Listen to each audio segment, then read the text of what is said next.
اگلی دنیا کو ترجیح دیتے ہیں، خدا تعالیٰ کی رضا کے حصول کی کوشش کرتے ہیں، اس حقیقی دلدار کو راضی کرنے کے لیے اپنی زندگی کا اکثر حصہ گزارتے ہیں، یا یہ کوشش کرتے ہیں کہ اس طرح گزاریں جس سے دلدار راضی ہو، دین کو دنیا پر مقدم رکھتے ہیں اور اس کے لیے ہر قربانی کے لیے تیار رہتے ہیں، اس حد تک آگے چلے جاتے ہیں کہ خدمت دین کے علاوہ انہیں کوئی دوسری دلچسپی نظر ہی نہیں آتی، دوسرے کے حقوق ادا کرتے ہیں تو اس لیے کہ خدا تعالیٰ کا یہ بھی حکم ہے کہ حقوق العباد بھی ادا کرو، کہ یہ بھی دین ہے۔ اپنے عہدوں کو خدا تعالیٰ کی رضا کے حصول کے لیے نبھاتے ہیں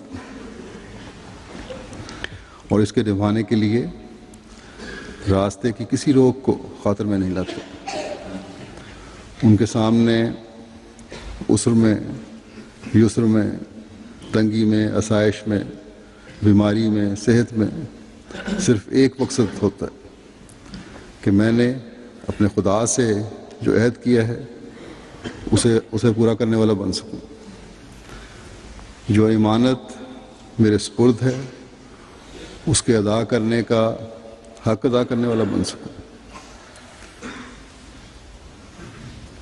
ایسے لوگوں کا شمار ان لوگوں میں ہوتا ہے جن کے بارے میں اللہ تعالیٰ فرماتا ہے کہ وَمِنَ النَّاسِ مَن یشری نَفْسَهُ ابتغاء مرضات اللہ، اور لوگوں میں سے ایسے بھی ہیں جو اپنی جان اللہ تعالیٰ کی رضا کے حصول کے لیے بیچ ڈالتے ہیں، ان کے چہروں پر ہر وقت ایک سکون نظر آتا ہے، گویا نفس مطمئنہ کی تصویر بنے ہوتے ہیں۔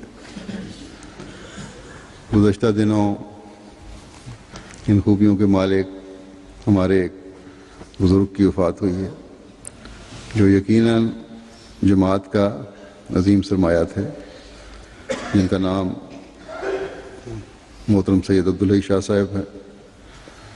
انا للہ و انا الیہ راجعون۔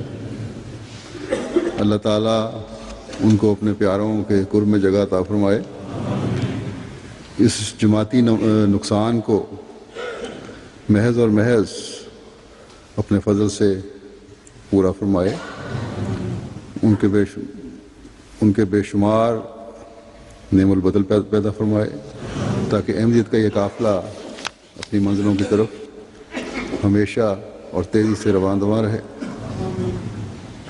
اس وقت میں محترم سید عبدالحی شاہ صاحب کی کچھ ذکر خیر کروں گا۔ مکرم شاہ صاحب 12 جنوری 1932 کو کوریل ضلع اننت ناگ کشمیر میں پیدا ہوئے۔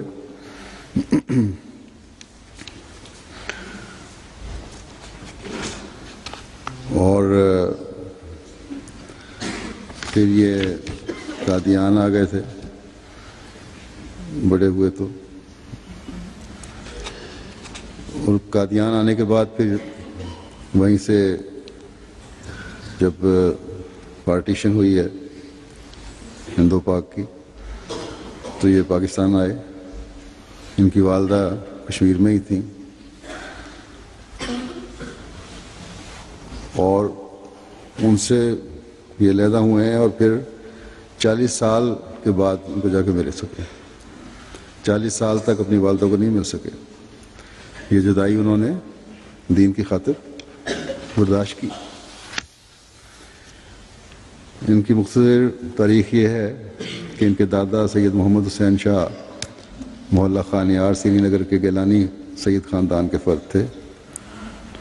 اس خاندان کے افراد نے مذہبی اختلافات کی بنا پر آبائی علاقہ کو چھوڑا اور علاقہ ناڑواد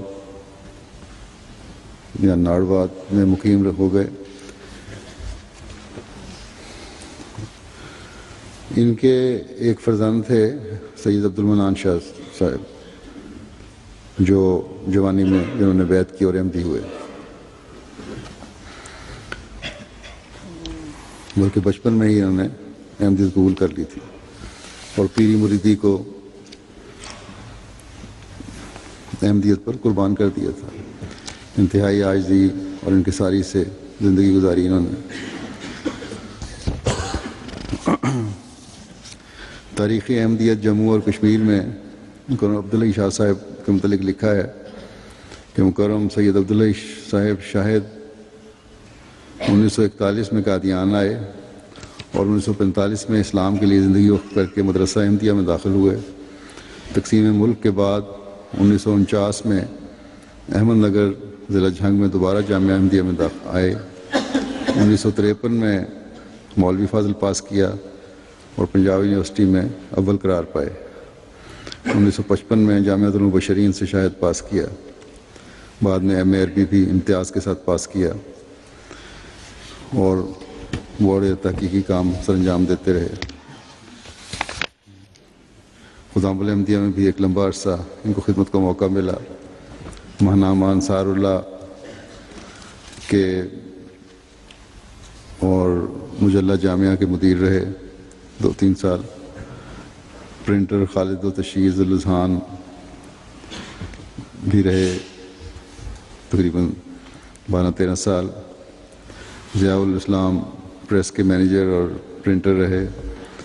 مینیجنگ ڈائریکٹر الشرکت الاسلامیہ رہے۔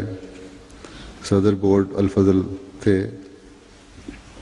پہلے مینیجنگ ڈائریکٹر MTA پاکستان تھے۔ ڈائریکٹر فضل احمد فاؤنڈیشن تھے، طاہر فاؤنڈیشن تھے، ناظر اشاعت تھے اور متعدد کمیٹیوں کے ممبر رہے ہیں۔ یہ قائم مقام ناظر اعلیٰ اور امیر مقامی کے فرائض کی بھی ان کو توفیق ملی۔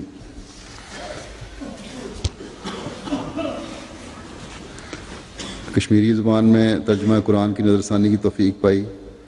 بطور ناظر اشاعت حضرت مسیح موعود علیہ السلام کی کتب کا سیٹ روحانی خزائن کی کتابت اور پھر جدید کمپیوٹرائز ایڈیشن کی تیاری اور نگرانی فرمائی۔ متعدد کتب کے انڈیکس بنائے اور پیش لفظ و تعارف لکھے۔ حضرت خلیفۃ المسیح رابع کے ترجمۃ القرآن کے حوالے سے بھی بہت سی خدمات سر انجام دیں۔ حضرت خلیفۃ المسیح رابع کے لیکچرز پر مشتمل کتاب ہومیوپیتھی کی تیاری میں بھی آپ نے بھرپور حصہ لیا۔ بڑے صاحب الرائے، سادہ مزاج، شریف النفس، معاملہ فہم، حلیم الطبع، مدبر، کم گو اور ہمیشہ نپی تلی بات کرنے والے تھے۔ ٹھوس علمی پس منظر کی وجہ سے ہر معاملے کی خوب گہرائی سے تحقیق کرتے تھے اور اپنی پختہ رائے سے نوازتے۔ خلفائے سلسلہ کی طرف سے موصول ہونے والے علمی موضوعات کی تحقیق اور حوالہ جات کی تخریج و تکمیل